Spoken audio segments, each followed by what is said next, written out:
Blog Talk Radio. Hey everybody, this is the Coast to Coast Radio Show. I'm your host, Ron Fitch, and tonight is the night before the biggest college football day of the year. I'm excited. I'm going to have my partner in crime, Chris Stanley from SB Nation, who covers the SEC. We're going to talk about college football. This is a special college football day. And if I have time before the end of the show, I will address what Jerry Jones was trying to do and what I like what he's doing and what I don't like what he's doing. And what I like what he's doing and what's stupid, how this could be really a disaster. But let's get to college football for big games. You have Georgia, Auburn, the biggest game of the slate. Alabama at Mississippi State, that's a big game. You got Notre Dame and Miami. You got Clemson and Florida State. And Florida State, that could be their Super Bowl. As bad as Florida State's playing without their top quarterback, Francois, that could be their Super Bowl. Watch out for that game. That could get tricky. I expect Clemson to win. Oklahoma, TCU, that's the elimination game. Whoever wins is in good shape. Whoever loses, they're done. In the Pac-12 resurface, which I don't think, but you never know. Notre Dame, Miami, which I believe Miami will win, even though I think Notre Dame's a better team, but because it's in Miami, and I don't remember the last time Notre Dame won in Miami. It might be the 70s. And Miami is on a roll. Barrios is hot as a firecracker as far as his receiving, and they really got it going on. Mark Richt has got it going on in Miami. So I do like the Hurricanes in that game. I like Bama to squeak by. I like Auburn to squeak by at home against Georgia, pulling off the upset. Oklahoma, Baker Mayfield's high as a firecracker, almost 4,000 yards already passing. And I like Clemson to squeak by. I like Miami, Oklahoma, Clemson, Auburn, and Alabama. Those are the teams I like. I can't wait to hear from Chris Stanley because he's in the trenches. And see, I'm looking forward to see what he did. He covers South Carolina. The Gamecocks had a pretty good year. Gave Georgia some trouble in that 24-10 victory by Georgia. They hung in there. He's probably going to give South Carolina some love. What South Carolina did, they loaded up the box completely and sold out on the run, but Fromm was able to make easy throws. Can Auburn's front seven stop Georgia's running game without completely selling out against the run, which allows their defensive backs to play normal coverage, and you could stay at home on the receivers?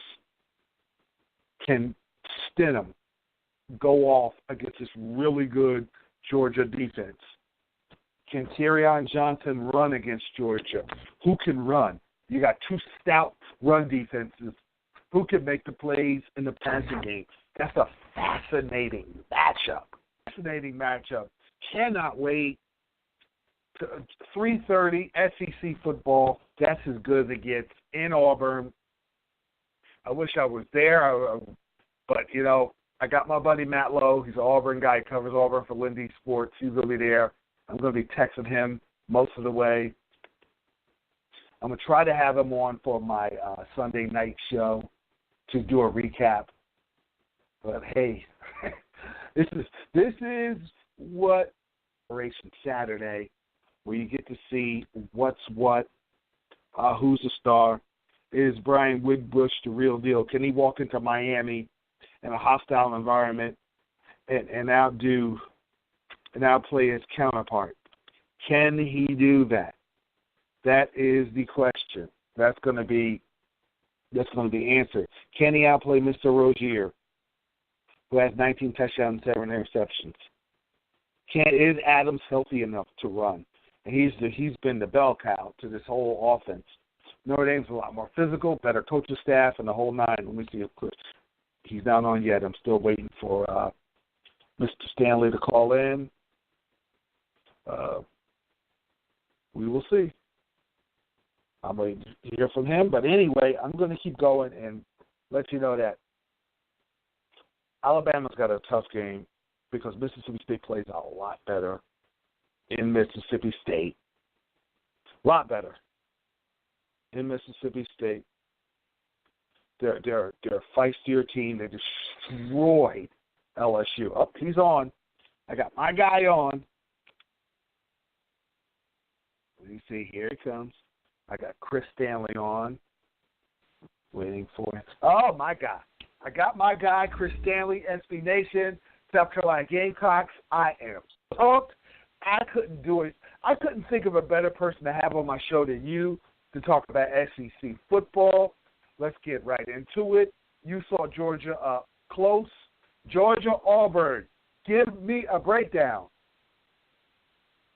Oh, boy, I am flattered. Thank you so much for the introduction. Oh, man, you were shot out of a cannon at 11 p.m., and I love it. I am shot out of a cannon. I did SEC cramming for like a final exam because I know you covered it. I wanted to be up to snuff. I love it. You break down Auburn, Georgia, and I'm going to put out my point after I hear what you say. At this point, we've seen 9 games of Georgia, and it's really hard to find a flaw with Georgia right now. I mean, pretty basically speaking, the defense is one of the 10 best in the country. Outside of, as funny as it is, as great as their front seven is, they kind of have a hard time generating pressure, but they can still defend the pass well without getting pressure, which is kind of scary to think about. Oof. And they are an excellent running team, and surprisingly enough, they're an excellent passing team with a true freshman quarterback. And, the only team that's been able to play them close this year, really, I know South Carolina gave them a decent game, but, Georgia controlled it from start to finish. Notre Dame gave them a game back in week 2, and no one has been able to keep it within single digits since. Auburn, I think Auburn's good. They have their flaws, though. You saw it against LSU. Yep. The intermediate passing game isn't there. Auburn's defense is great, and great. But on offense, you're missing one of their key running backs in Cam Petway, so they're going to be thin there. Stidham, I think, has yet to prove that he can throw you to a win, which is, I think, something you're going to have to do if you're going to beat Georgia. I would expect Georgia to win this game by, a touchdown or so. Still going to be a good game, but I have a hard time seeing where Auburn wins this. Well, I want to tell you, Auburn's passing offense consists of the long bomb, either Ryan Davis or Will Hastings or Darius Slayton, or is Kerryon Johnson ramming it down and throw Kerryon Johnson. You're not going to do that against a Kirby Smart team because they're just like Alabama. Stidham's going to have to make plays. And Gus Malzahn and Chip Lindsey, you can't have there to be discord. You got to be one or the other. Is it going to be Lindsey's game plan or Gus Malzahn's game plan? That's a problem. What do you think about that? I agree. You saw that against LSU. And at LSU, they were up, my God, what was it, 27-10 at one point? Yeah. And the offense totally stalled. And I think it's been a legitimate question this year. If you're really nerding out on it, you see the Chip Lindsey elements of the offense, which are the consistent throwing of the deep ball. And by all accounts, Malzahn's handed the keys over to him. But you do have to wonder in games like that, when you still see kind of the conservative tendencies of Malzahn when Auburn gets ahead. So I think that's a legitimate question to ask. Also, you got 2 great running games, but Auburn has a great front 7 that could do a good job against Chubb and Michelle. But Fromm has made some good throws. They're going to make Fromm make throws. It's going to be Fromm versus Stidham. Who can make the big throw and avoid the big mistake? And a key to this game could be like a Terry Godwin, who's got 5 touchdowns and 422 yards and 19 receptions. He could be like the sneaky unsung hero of this whole operation here. I really think Jake Fromm has been the biggest surprise in the SEC this year. To come straight out of high school and be as efficient as he has been. We're talking 15 touchdowns and 4 interceptions against a pretty stout schedule. I mean, against Auburn, I mean, against South Carolina last week, I'm watching this kid make, throw after throw after throw, on time, accurate. He doesn't look like a freshman. And like you said, we've totally forgotten who Jacob Eason is, who was their freshman from last year, and may have to look towards transferring because I don't see Fromm losing this job for so long as he's at Georgia. And until he's proven that he's going to make mistakes, I don't see him slowing down. And I mean, he's been I think one of the keys to Georgia's success this year is how well he's played as an 18-year-old. So you have Georgia winning, Alabama, Mississippi State. I think a key for this is anytime Alabama's ever lost, it's a dual quarterback that passes well and runs well, that has an outer body type experience, like Chad Kelly did one time, like Cam Newton did one time, like Watson did twice in the loss and the win in the championship games. Fitzgerald has that kind of talent, but also you gotta be able to physically stand the test, the punch you in the face test that Alabama's going to bring. So give me a breakdown on this game. Out-of-body experience, I think, is the key phrase there, because that's what Nick Fitzgerald's going to have to do if he's going to beat Alabama. And I mean, he's had a good season running the ball, but throwing the ball, he's made some pretty weird mistakes. Hasn't been very accurate this year throwing the ball. It's going to come down to, if he's going to be able to beat Alabama throwing the ball. And, I mean, let's face it, Dan Mullen does not have a great track record playing Alabama. You read my mind. Mississippi State's offense has not proven this year that they can withstand. I mean, look, their two losses are to Georgia and Auburn, and they came pretty big, too. They scored a combined 13 points in those games, if I'm not mistaken. And I believe Auburn dropped 49 on them. Georgia dropped 31. Mm-hmm. And, I know people are going to be like, people are looking for reasons for Alabama to lose. I don't see it happening here. I think Alabama wins. I think they cover the spread, and I think it's big. Yeah, you know what the problem is? How do you withstand – you got to get a lead to take them out of the run game, but how do you withstand Harris and Scarborough and Hurts, who makes enough passing plays to keep you honest, to Ridley and down the field, and they do what they have to do as far as the passing game. But how do you withstand that running game if you don't have, like, a superior run-stopping defense? And another thing, I want you to think about this because you know the SEC better than anybody. Alabama on the road always has a history of making some sort of special teams block or some return or kickoff return for a touchdown in these kind of games. You look at Ole Miss down the road when they needed it, always. So look for that too. Oh, I agree. I think the big thing here is, I mean, Alabama's offense has been good this year, but they are prone to getting the occasional, 3 and out. They'll get behind the chains every so often, but their defense is so good it just doesn't matter. And, even if they play Georgia, I don't see the offense right now that's left on their schedule that's going to really challenge them. And Mississippi State certainly isn't it. Well, I will say this. Now, Alabama is missing players, but, of course, you got 5-star backups. When their 5-star backups get hurt, they have 5-star third stringers coming in. So, but without their Minka, Fitzpatrick, without him, is that a problem or that's not a problem? Not against Mississippi State. And Mississippi State's good. They're going to finish the season 9-3, possibly win the bowl game. But they're good at home, though. I mean, the cowbells and all that. They are. They're great at home. The issue is they're off. If you're going to beat Alabama, you have to do it through the air, unless you got Ezekiel Elliott, which I don't see coming through anytime soon. Yeah.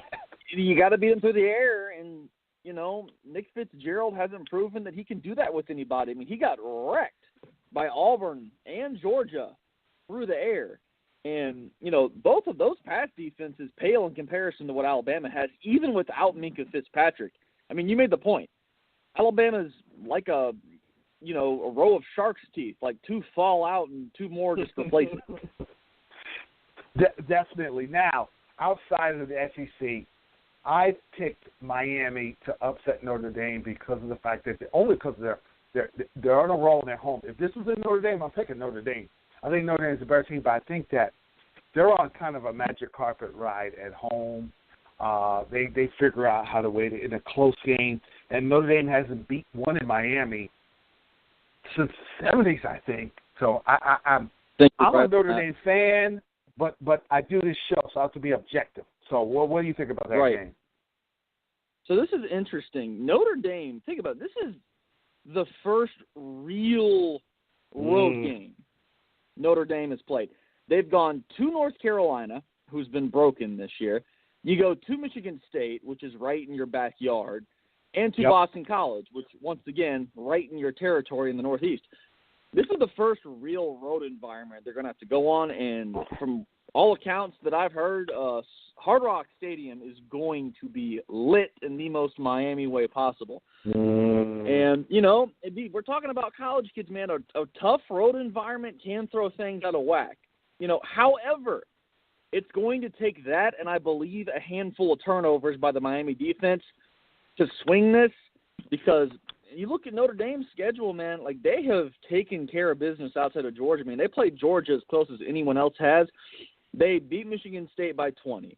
You beat USC by, God, what was that, like 20? Yeah, and you played tough with Georgia. You hung in there with Georgia. So their resume is good for a non-conference team. They're set. If they ever did win in Miami and then beat Stanford, they're set. And then that was, in Georgia. Now, let me ask you this. Georgia goes undefeated, plays Alabama. They're both undefeated, close game. Notre Dame wins out. Are those the first three teams in? If Notre Dame goes undefeated, I have a really hard time seeing them being left out. What about Georgia? If Georgia runs the table, loses to Alabama by a point in the SEC championship game, do you put Georgia in? Me personally, no. I could totally see the committee doing it. They're going to put them in. I wouldn't personally do it. Mm-hmm. Here's my personal thinking, and this is just me, gas bagging as we gas bags do. I see the conference championship games as a quarterfinal. Mm-hmm. As if you play in the conference championship, that is an elimination game, even if you're both going in undefeated. Because from all accounts, we're going to have a lot of one-loss teams, unless something totally chaotic happens going to the end of the season. I think you have to use the conference championship games as an elimination game, kind of as a quarterfinal to get into the semifinal in this CFP playoff that we have. So that's just how I see it. But I want to stop you there. I do want to say this. I'm not putting any Big Ten team in unless it's an undefeated Wisconsin or Penn State if they were able to somehow get in the championship game because they had two close losses at home. I'm not doing Ohio State hookup like they like to do because they got trounced against Oklahoma. And they got trounced against Iowa, even worse. And they got beat at home to Oklahoma. So I'm not putting them in. I'm not going to put Michigan in. The eye test is I would love to see Harbaugh in, but no. Michigan State, no. They lost to Northwestern. Penn State and Wisconsin are the only two teams. If they win out and they win the Big Ten, I'm okay with them getting in. But anybody else, I'm screaming on my next show. Well, Wisconsin's interesting because their schedule has been very easy, and that's what everyone likes to talk about. If they can, if they can beat Iowa and Michigan, and they can, win the Big Ten, pardon me, I'm good with it's them. going to be really hard to keep them out at 13-0, and I don't think they should be kept out at 13-0. It's crazy though when you look at this because we're all forgetting about like Washington, who is 8-1 and could finish the season 12-1 Pac-12 champs. What do you do with them? This Oklahoma TCU game that we have going on tomorrow, that's going to be a loser leaves town match for us wrestling fans out there. If Oklahoma wins out, I got to put Oklahoma in because they went to Columbus. Exactly. How do you leave Oklahoma out at 12-1 Big 12 I'm not champions? leaving them out. This is going to get really messy, man, if this plays out like I think it's going to, where you could potentially have 13-0 Alabama, 12-1 Washington, 12-1 Georgia, 13-0 Wisconsin, 11-1 Notre Dame, 12-1 Oklahoma. Things can get really messy. I mean, seriously. That's why I need you. And that's why I'm telling you, this will be the year, if that happens, sorry to interrupt you, if this could be the year where we finally look at ourselves and say, maybe we need 8 teams. Yeah. I mean, have your Power 5 and then maybe 3 at large.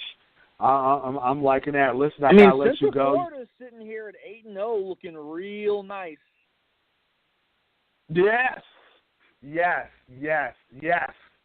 I forgot about that team. Listen, I gotta let you go. You hit a home run as usual. You're on your game as usual.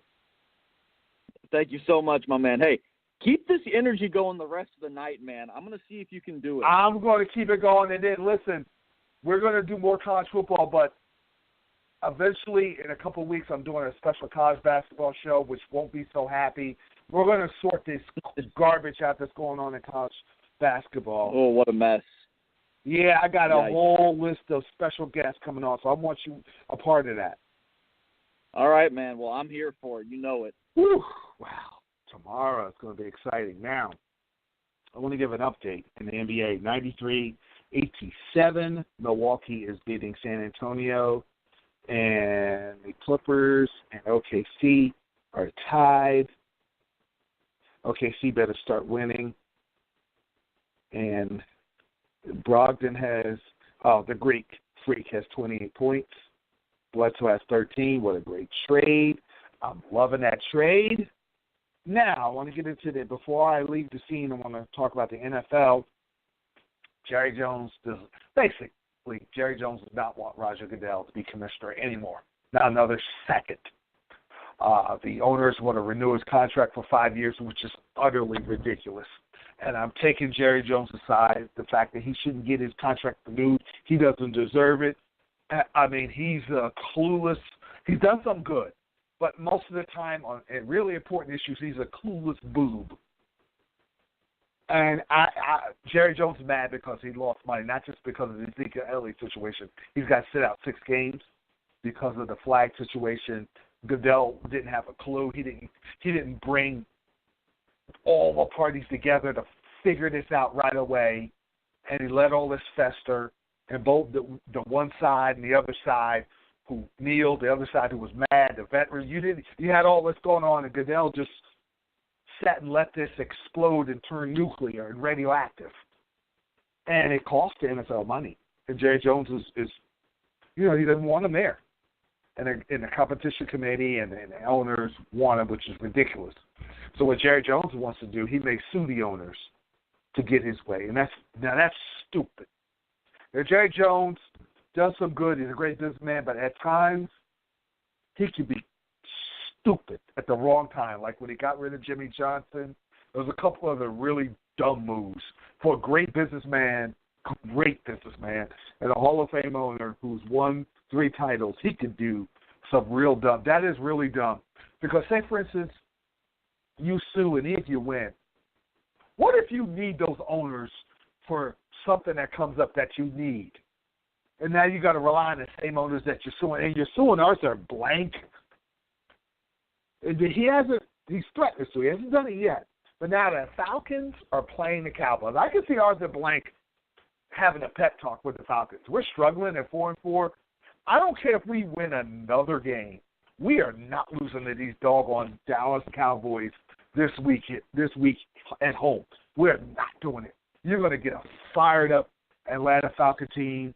I think they win without Ezekiel Elliott, even though the Cowboys are really playing good. I'm blanking how they're humming on both sides of the ball. But for this game, I don't think much of the Falcons going forward. I think there's a Super Bowl disaster hangover. But in this instance, I got the Falcons just to recap, get that feeling they had last year just for this one game, and they beat the Cowboys. I don't think it affects the Cowboys. I think the Cowboys eventually, even without Elliott, somehow might break even and figure out how to get a wild card. This is definitely a playoff team, even if they get beat by Atlanta. They could beat Atlanta, of course, but I just think Jones stepped in it with that. Now, I agree with him about Goodell. I'm with you, Jerry. I'm with you all the way about getting rid of Goodell. I'm not no Cowboys fan at all. Not always much of a Jerry Jones fan, but I'm with him on this one. Goodell has to go. You have to be kidding me trying to negotiate a 5-year contract, maybe a 1-year. Listen, you're screwed up. We're going to give you another year to clean this up. If not, you can't give a 5-year contract. Come on, man. Well, I mean, he has. Forget it. I'm just going to get mad. I got Joe Cravino, who helps me with the Cowboys. I got to have him on when there's time to talk about the NFL, so we can sit and he can give me a breakdown. He knows Jerry Jones. I want the inside scoop on what's really going on. So there you have it. I'm looking forward to doing my Sunday night recap show. Where was I right? Where was I wrong? Was Chris Stanley right? Was Chris Stanley wrong? Enjoy your weekend.